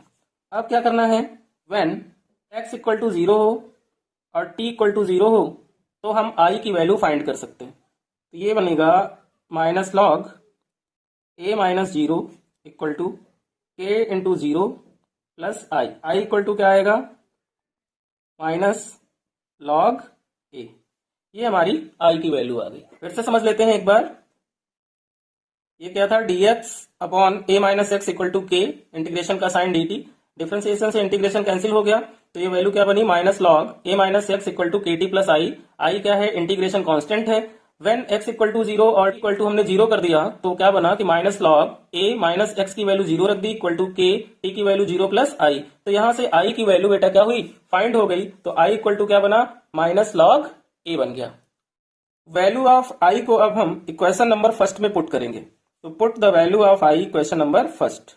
Put the value of I equation number first. First में इसको पुट कर दें minus log A minus X equal to K T plus minus log A। इसे solve करें तो minus log A minus X equal to K T minus log A। इसको rearrange कर लें तो क्या बनेगा के T equal to log A minus log A minus X. K T equal to log क्या हुआ हमारा कॉमन हो गया तो log A upon A minus X. ये हमारा के टी इक्वल टू आ गया। इसको हम ऐसे भी लिख सकते हैं कि k equal to 1 by T log A upon A minus X. ये जो लॉग यहाँ पे बेटा गिवन है ये लॉग E होता है। तो since log E x equal to होता है 2.303 लॉग बेस 10 x। ये हमारा होता है एक फॉर्मूला। इस फॉर्मूले के अकॉर्डिंग ये क्या बनेगा k equal to 2.303 upon T log base 10 a upon a minus X. ये हो गई बेटा हमारी first order reaction. Means integrated rate equation का ये हमारा फर्स्ट ऑर्डर के लिए फॉर्मूला हो गया। Where k equal to rate constant, x क्या है reactant reacted in time t और a क्या है initial concentration of reactant.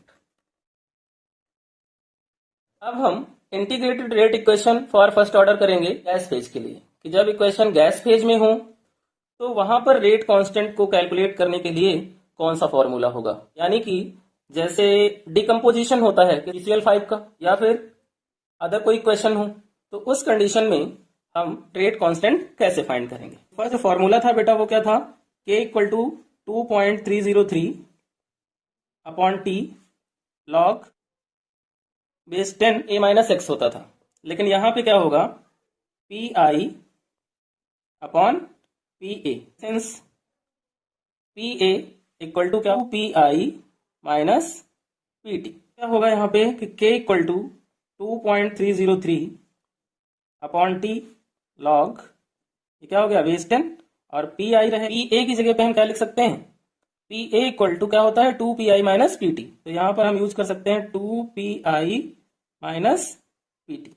Integrated rate equation for first order reaction gas phase के लिए फॉर्मूला हो गया, जिससे हम रेट कांस्टेंट K की कैलकुलेशन करते हैं। यहां पर PI इक्वल टू जो है बेटा वो क्या है, initial pressure of A, initial pressure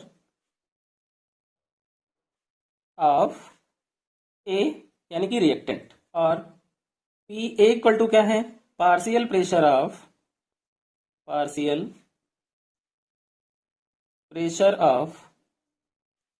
A यानी रिएक्टेंट एट टाइम T। अब हम करेंगे बेटा characteristics of first order reaction. तो फर्स्ट कैरेक्टर क्या होता है बेटा फर्स्ट ऑर्डर रिएक्शन के लिए, कि value of K does not depend upon the unit of concentration. ये इसका फर्स्ट कैरेक्टर हो गया। सेकंड कैरेक्टर क्या होगा, the time required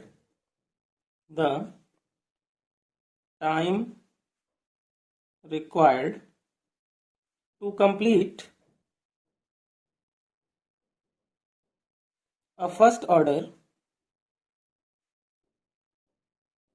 reaction is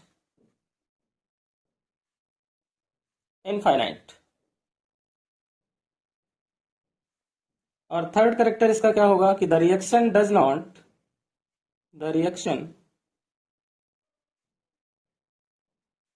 not depend upon the initial concentration of the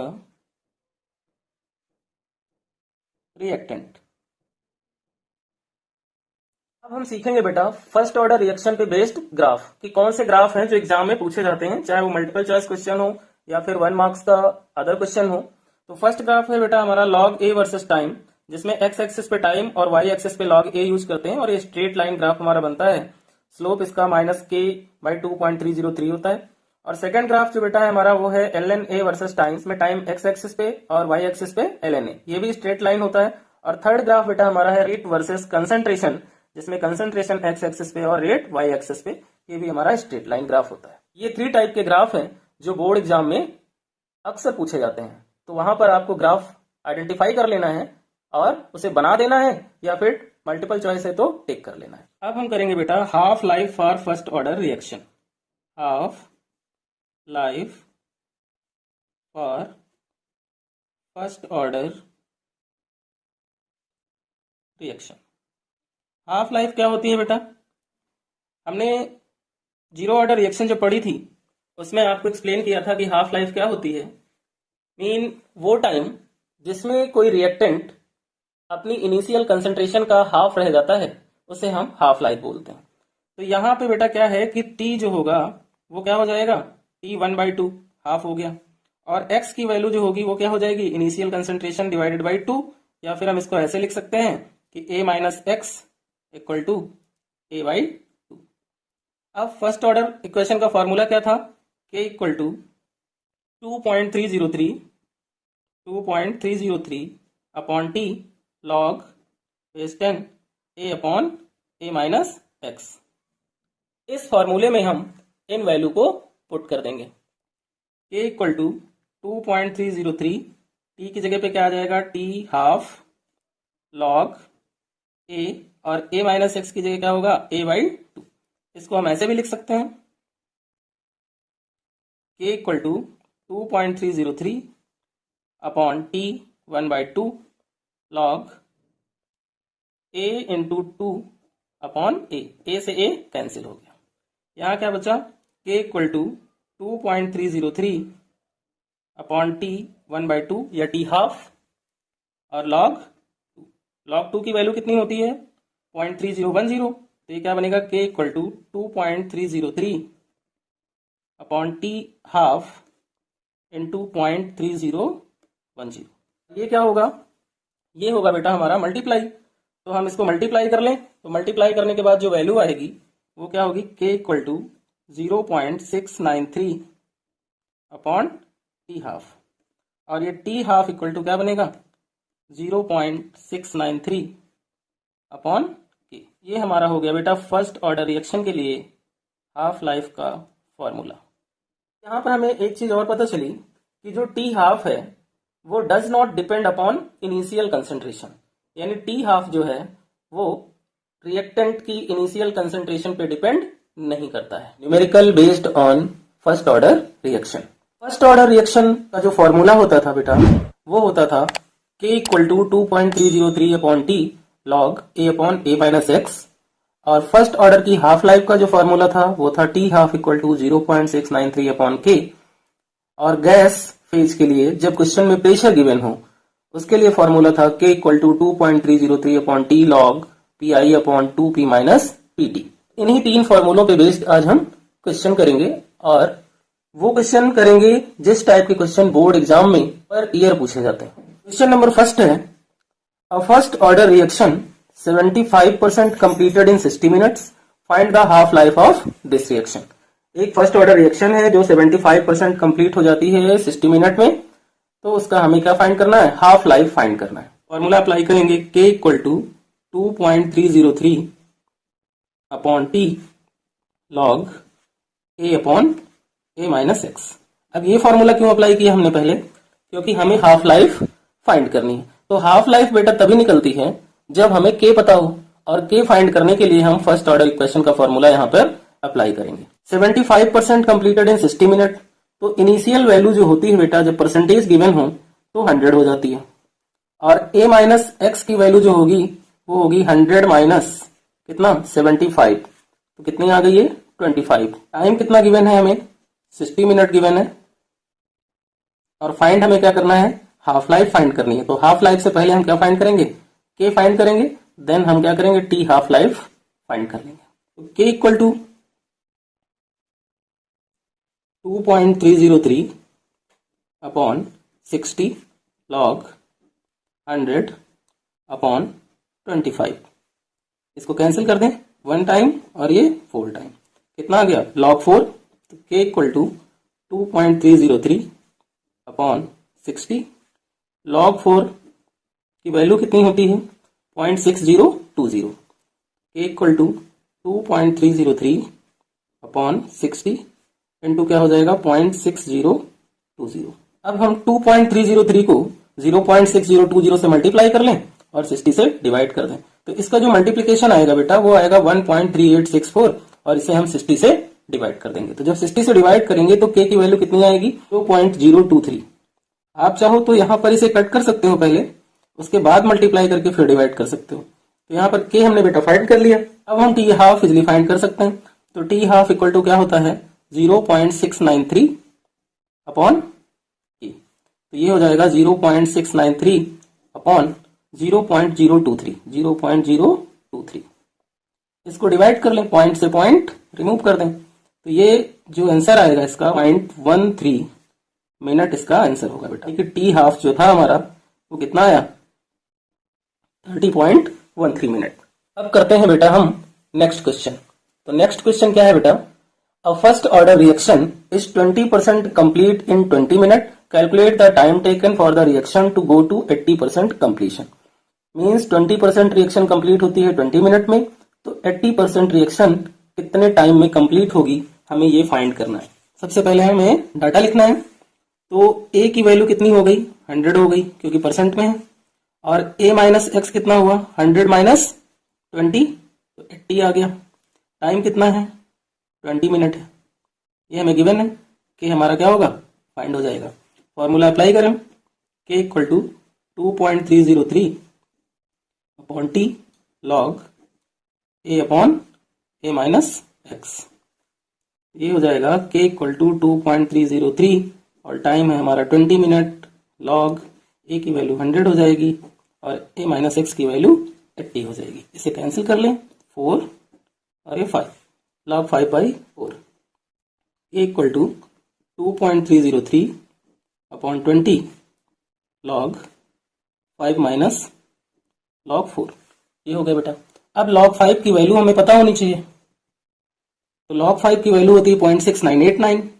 तो k इक्वल टू 2.303 अपॉन 20 और log 5 की value कितनी, 0.6989 और माइनस log 4 की वैल्यू 0.6020।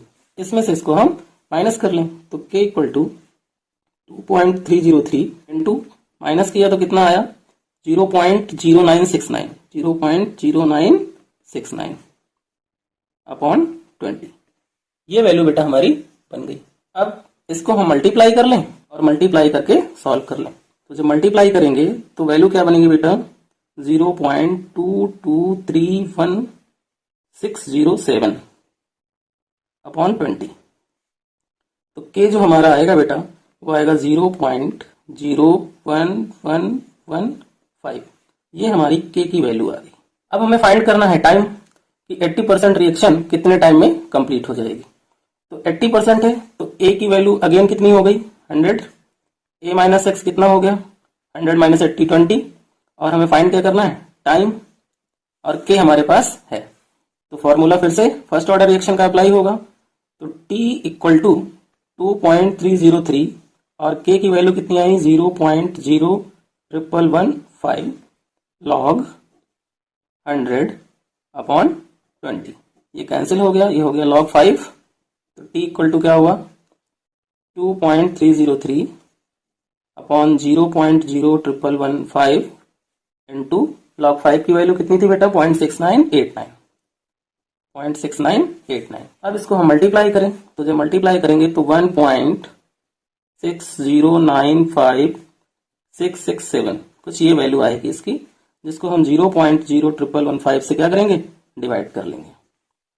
जब डिवाइड करेंगे तो आंसर बेटा जो हमारा आएगा वो आएगा 144.3 मिनट। नेक्स्ट क्वेश्चन क्या है कि for a first order reaction derive the relationship T99% equal to 2 into T90%। हमें ये प्रूव करना है कि T99% जो है वो 2 इंटू T90 के होती है। तो फर्स्ट ऑर्डर रिएक्शन का फॉर्मूला क्या है, K equal to 2.303 upon T log A upon A minus X. अब यहां पर T99 के लिए पहले हम कैलकुलेट करें, है ना। तो T99% इक्वल टू हो जाएगा 2.303 अपॉन K लॉग A की वैल्यू कितनी हो जाएगी, इनिशियल 100 और A माइनस एक्स, 100 से 99 माइनस हो जाएगा, कितना आएगा 1। क्या बनेगा, लॉग 10 द पावर 2। तो T99% इक्वल टू हो गया 2.303 upon K log 10 the power 2। T99% equal to 2.303 upon K log 2 को हम लिख सकते हैं 2 लॉग 10। लॉग 10 की वैल्यू होती है 1। तो T99% इक्वल टू क्या होगा, 2.303 इंटू 2 अपॉन K। यहाँ तक हमने सॉल्व कर लिया और इसको बना लिया क्वेश्चन नंबर फर्स्ट, क्योंकि हमें निकालनी क्या है, रिलेशनशिप निकालनी। अब T90 के लिए निकालना है तो T90% इक्वल टू क्या होगा, 2.303 अगेन लगाएंगे first order reaction upon K log A की वैल्यू 100 और A माइनस एक्स कितना हुआ 10, क्योंकि 100 माइनस 90, एक्स की वैल्यू क्या है 90, ये कैंसिल हो गया, ये आया 10।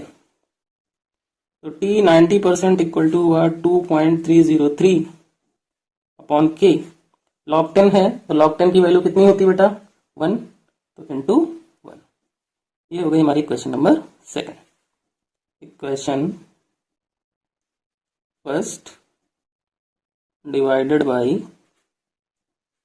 Equation second. फर्स्ट इक्वेशन को हम सेकंड इक्वेशन से डिवाइड कर देंगे। तो T 99% divided by T 90% equal to 2.303 into 2 upon K, और सेकंड वाली को हम डिवीजन से इनटू में कन्वर्ट कर लें तो K upon 2.303 into 1।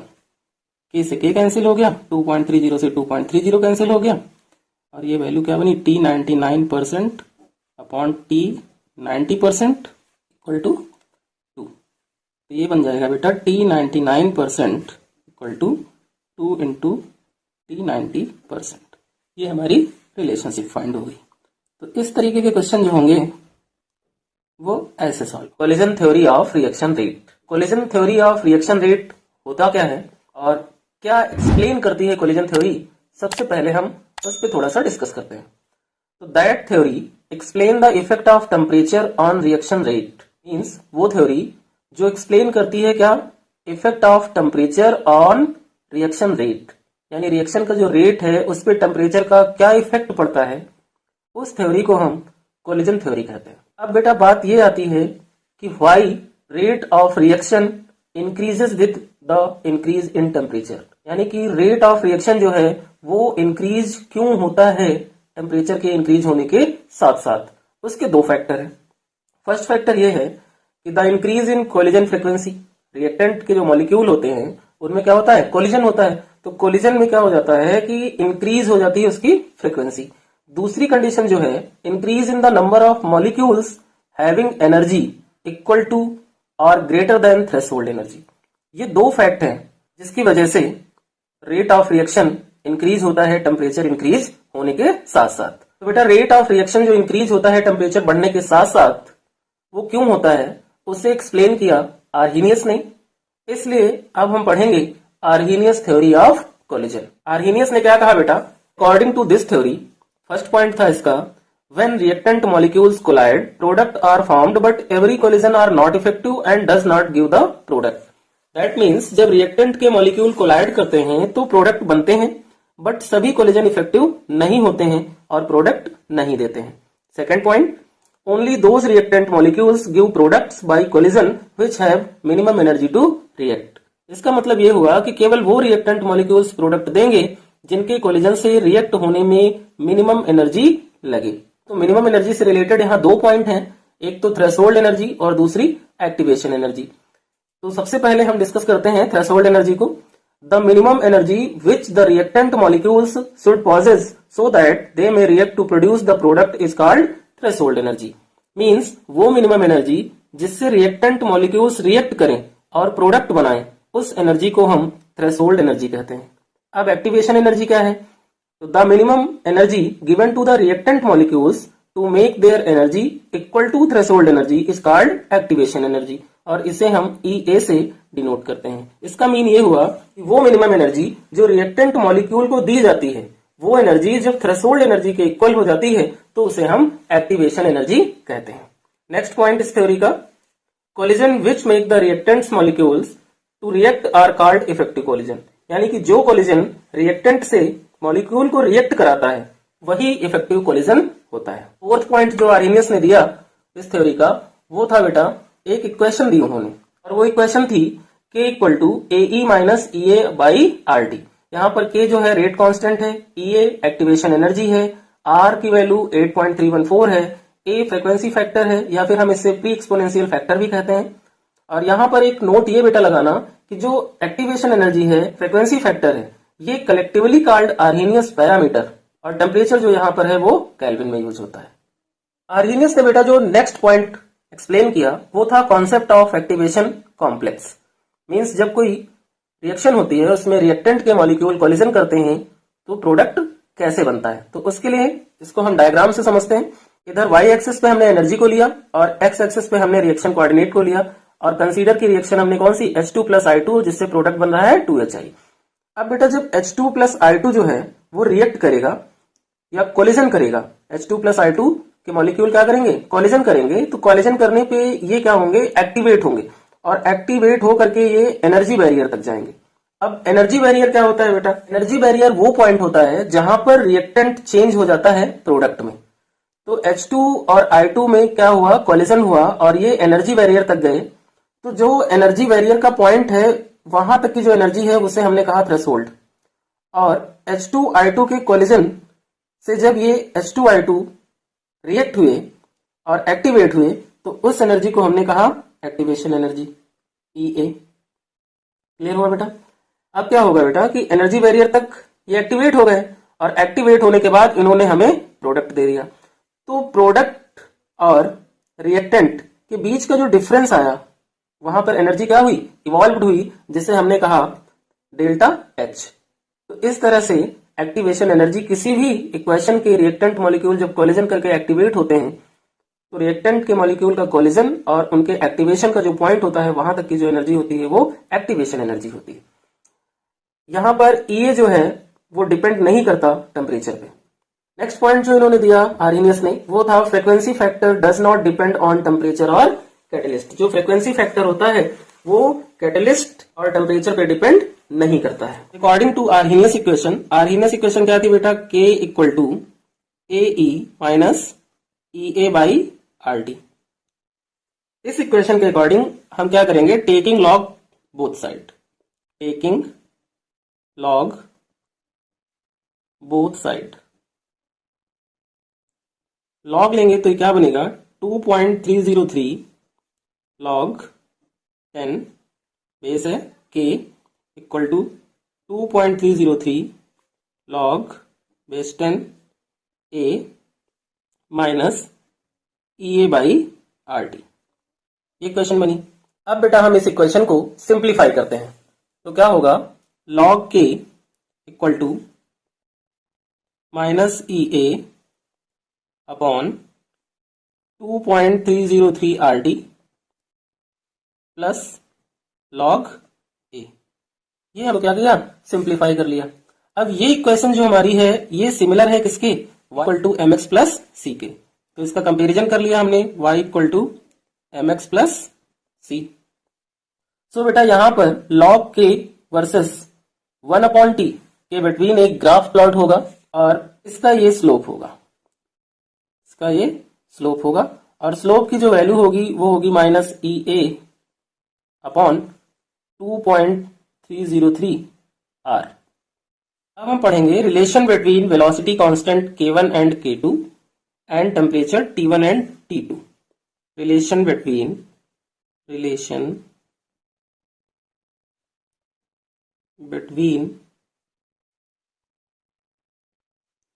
Velocity constant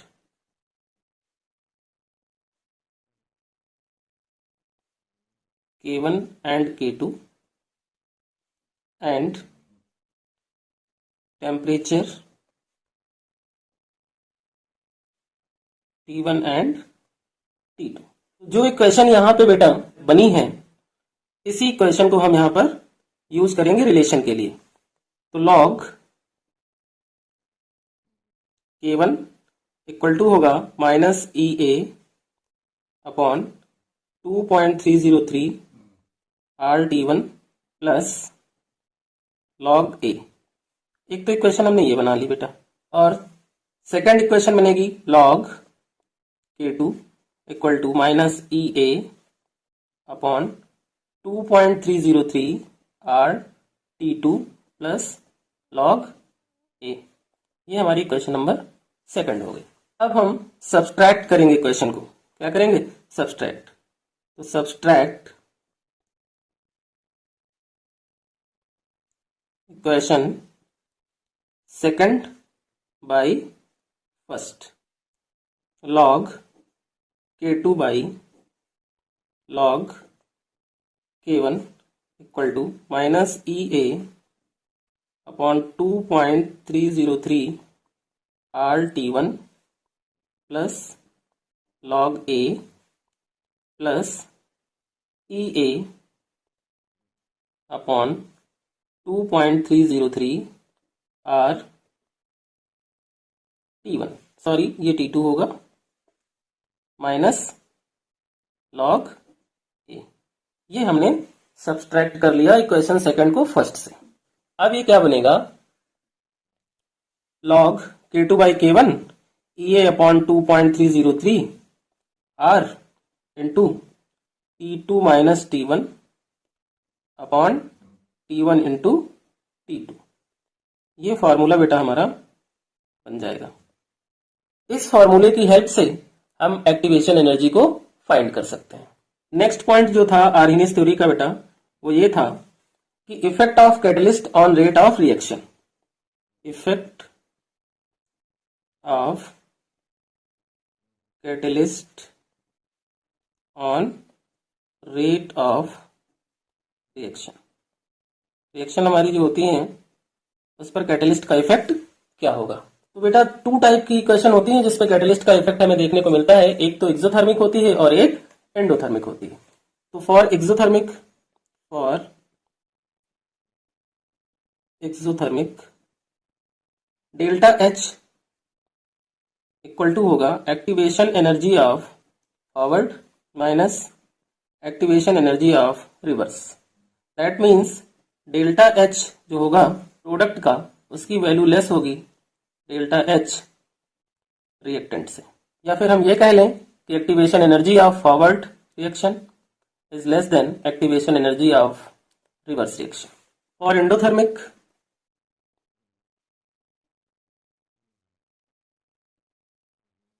equation के लिए क्या होगा, delta H equal to activation energy of forward reaction minus activation energy of reverse reaction. तो डेल्टा एच प्रोडक्ट जो होगा वो ग्रेटर होगा डेल्टा एच रिएक्टेंट के। या फिर हम ये कहें कि activation energy of forward reaction is greater activation energy of reverse reaction. क्यों? क्योंकि बेटा एक्टिवेशन एनर्जी कम होती है तो उस समय रिएक्शन जो होती है वो फास्ट होती है। कैसी होती है? फास्ट रिएक्शन होती है।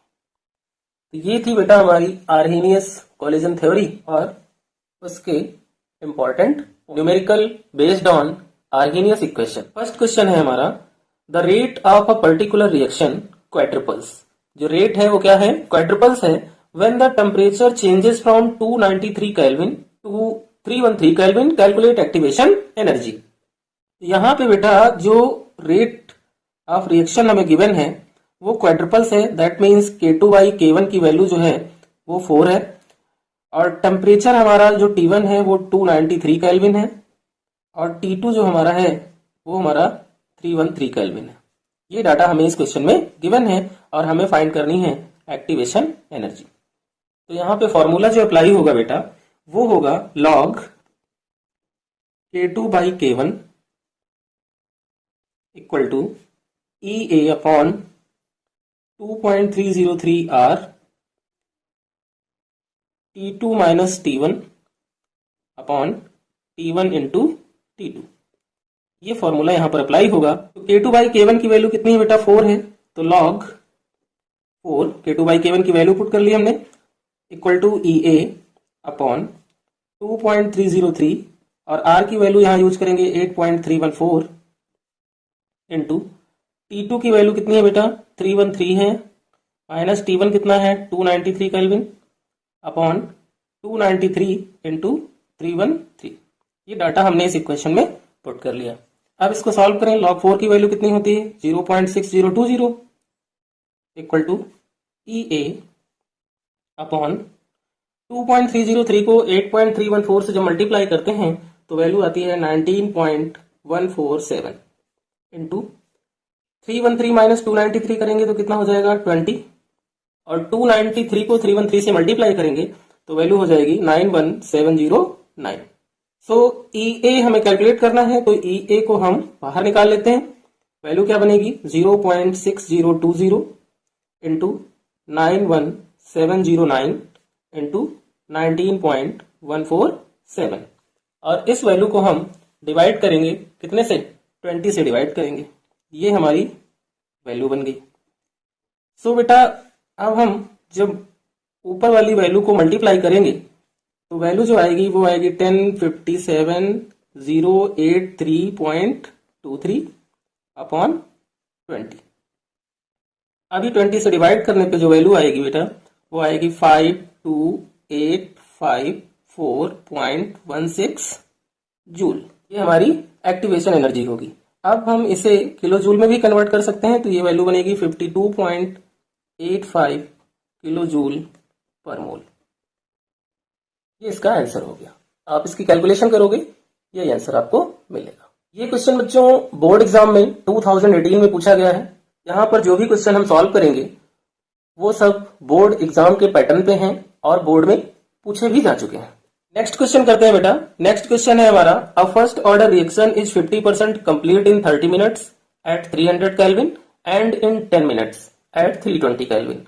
मीन्स 50% जो फर्स्ट ऑर्डर की रिएक्शन कंप्लीट हो रही है वो 30 मिनट में 300 केल्विन पे कंप्लीट हो रही है और 10 मिनट में 320 केल्विन पे कंप्लीट हो रही है। कैलकुलेट करना है हमें activation energy for the reaction. R की वैल्यू हमें क्वेश्चन में गिवन है। 50% की बात जब ये कर रहा है, इसका मीन ये हुआ कि टी हाफ है ना, और टाइम हमें गिवन है, तो के हम फाइंड कर सकते हैं। तो K1 फाइंड करें पहले। K1 इक्वल टू 0.693 अपॉन 30 और इसको सॉल्व करें बेटा तो 32 हो जाएगा 60 यानी 0.02 ये वैल्यू आएगी। K1 फाइंड कर लिया। अभी सेकंड वैल्यू जो गिवन है वो कितना 10 मिनट गिवन है, तो 0.693 अपॉन कितना हो जाएगा बेटा 10 मिनट। इसको 10 से डिवाइड करेंगे तो वैल्यू आएगी 0.0 पर हमने K1 एंड K2 की वैल्यू सबसे पहले फाइंड कर ली। टेम्परेचर कितना गिवन है, टेम्परेचर T1 हमारा कितना है 300 केल्विन है और T2 हमारा कितना है 320 केल्विन। ये टेम्परेचर हमें गिवन है। ओके बेटा। सो एक्टिवेशन एनर्जी कैलकुलेट करनी है। फॉर्मूला अप्लाई करेंगे हम, log K2 by K1 equal to EA 2.303 R into T2 minus T1 upon T1 into T2। Formula हमने अप्लाई कर लिया। लॉग K2 की वैल्यू कितनी है 0.06, K1 की value 0.02 equal to EA 2.303, R की वैल्यू 8.314 इंटू T2 की वैल्यू कितनी है बेटा 320 minus 300 upon T1 300 into T2 320। अब इसे सॉल्व करते हैं। पॉइंट से पॉइंट रिमूव कर दिया, 2 1 जा 2, 2 3 जा 6, लॉग 3 आया और लॉग 3 की वैल्यू कितनी होती है बेटा 0.4771 इक्वल टू EA और 2.303 को 8.314 से मल्टीप्लाई करने पे जो वैल्यू आती है वो क्या आती है 19.14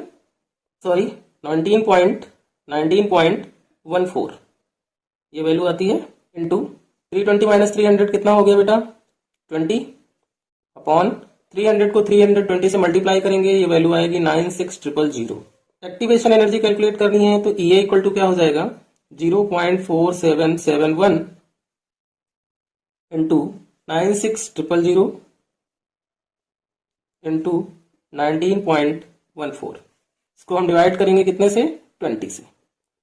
तो इस वैल्यू को जब मल्टीप्लाई करेंगे बेटा तो जो वैल्यू हमारी आएगी EA equal to 876642.624 divided by 20। बच्चों आप अपना नोटबुक पेन साथ में ले करके मेरे साथ साथ क्वेश्चन को सॉल्व करें। क्वेश्चन बहुत ही इजीली सॉल्व होंगे और सिर्फ कैलकुलेशन थोड़ा सा लंबा है बट क्वेश्चन बहुत ही इजी है। सो 20 से जब इसको डिवाइड करेंगे तो EA की जो वैल्यू आएगी बेटा वो होगी 43832.13 जूल और इसे हम किलो जूल में कन्वर्ट करें तो ये होगा आंसर हमारा 43.83 किलो जूल पर मोल। नेक्स्ट क्वेश्चन क्या है, the slope of the line in a graph of log k versus 1/t for a reaction is -5841। Calculate the activation energy. यहाँ पे हमें बेटा क्या गिवन है स्लोप गिवन है। क्या गिवन है स्लोप गिवन है, वो भी किसके ग्राफ का log k वर्सेस 1/t का।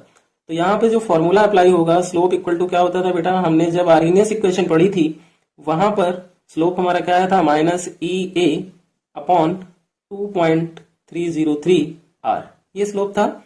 स्लोप की वैल्यू कितनी है 5841 इक्वल टू EA अपॉन 2.303 और R की वैल्यू 8.314 ये कांस्टेंट है, क्वेश्चन में डिफरेंट वैल्यू गिवन होगी आर की तो वो यूज करेंगे, अदरवाइज 8.314। तो ये हो जाएगा बेटा हमारा minus E A equal to minus 5841 into 2.303 into 8.314। Minus से माइनस कैंसिल हो गया। ई ए इक्वल टू क्या आएगा बेटा, इन तीनों वैल्यूज को हम मल्टीप्लाई कर लेंगे तो वैल्यू आएगी 111,838.45 जूल। इसे किलो जूल में कन्वर्ट करें तो ई ए इक्वल टू क्या होगा, 111.838 है, इसे 4 कर लें किलो जूल